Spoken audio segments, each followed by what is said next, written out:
In today's video, we will take a quick look at how to test for 4 common gases, namely chlorine, oxygen, hydrogen, and carbon dioxide. To begin with chlorine, we take a test tube containing the gas sample and a piece of blue litmus paper, which we dampen slightly with water. When this damp blue litmus paper is inserted into the test tube, if chlorine is present, the paper will turn from blue to white. Occasionally, it may turn red briefly before becoming white because the chlorine dissolves in the water on the paper to form hydrochloric acid, which is acidic and turns the paper red temporarily. However, chlorine then bleaches the paper, causing it to turn completely white. It is important to remember that chlorine is a toxic gas, so this test should only be carried out while wearing a protective mask or inside a fume cupboard to avoid inhalation. The second test is for oxygen, which involves a glowing splint, a wooden stick that has been lit and then blown out, so the tip remains red-hot but not burning.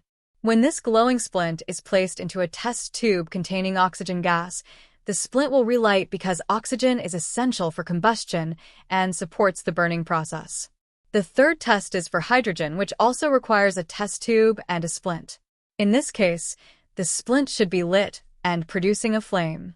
When the burning splint is brought close to the mouth of the test tube containing hydrogen gas, you will hear a distinctive squeaky pop sound. This occurs because the heat from the flame causes the hydrogen to combust with the oxygen in the air, forming water and releasing energy in the form of sound.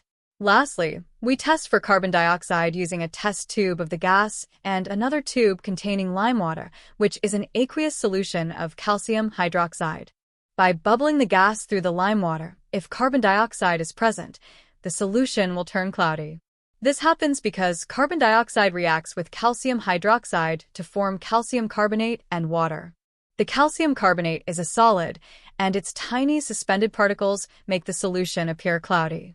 To summarize, chlorine gas will turn damp blue litmus paper white, oxygen will relight a glowing splint, hydrogen will cause a squeaky pop sound when a lit splint is brought near, and carbon dioxide will make lime water go cloudy due to the formation of solid calcium carbonate.